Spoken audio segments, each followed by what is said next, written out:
Ah, pwede kami mag-break yung pending power crisis for 2015. Handa pa itong sa Coteco under the power crisis.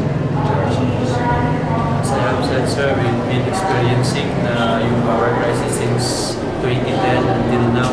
Nagkakaroon po tayo ng power crisis, and so po tayo keep looking for solutions to the power crisis that we've been experiencing through. For that, we have nagkuhan po ang Sukotay ko to ng 20 megawatt na diesel power plant, which is yung peak power na sinasabi natin to add for our supply capacity this next year. And then nagkakaroon na po kami ng test run.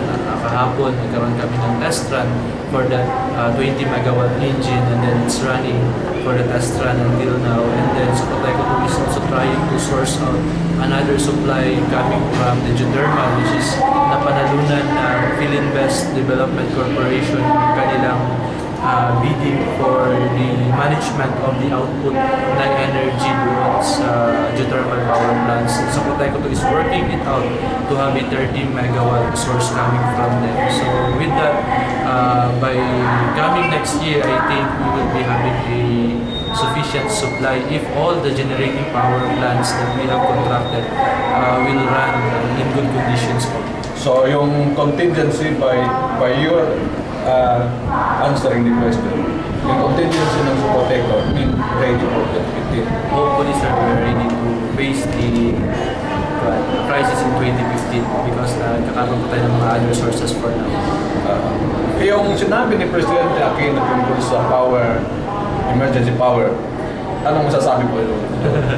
For me personally, kasi yung Jensen, particularly sa Coteco, we experienced power crisis since 2010. And wala naman po mga leaders coming from the national government saying, let's give emergency power to the president because Mindanao is experiencing power crisis.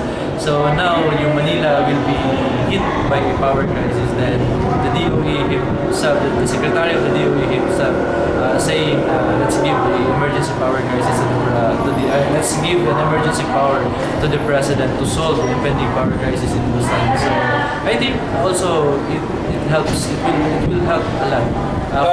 But the public claim regarding the emergency power asking by the president, parang negative yung mga public claim, parang hindi sila papayag eh. So ano masasabi niyo? An explanation ni Secretary Pitilla, the president will be given a 6 months only emergency power to solve the impending power crisis. Limited. 6 months only yung pagkakaalam ko po. And then they will be contracting modular diesel plants to be installed in Luzon para ma-solve yung power crisis next year for the summer months only. So, parting statement para sa mga consumer ng DR Santos, sabihin na wala sila na dapat ikatakot sa power crisis. For the member consumers of Sukotay ko, to particularly Jensen, especially those mga business investors, Sukotay ko is really working hard for us na magkaroon ng additional supply, and hopefully, and we're confident if all these plants will run on good conditions, then we will be having enough or parang very sufficient source of power next year. If all these power sources and the contracts will run in good conditions ng mga makina po natin. Salamat sa interview. This has been Absalaman Live, Straight News TV, General Santos. Thank you very much. Thank you, sir.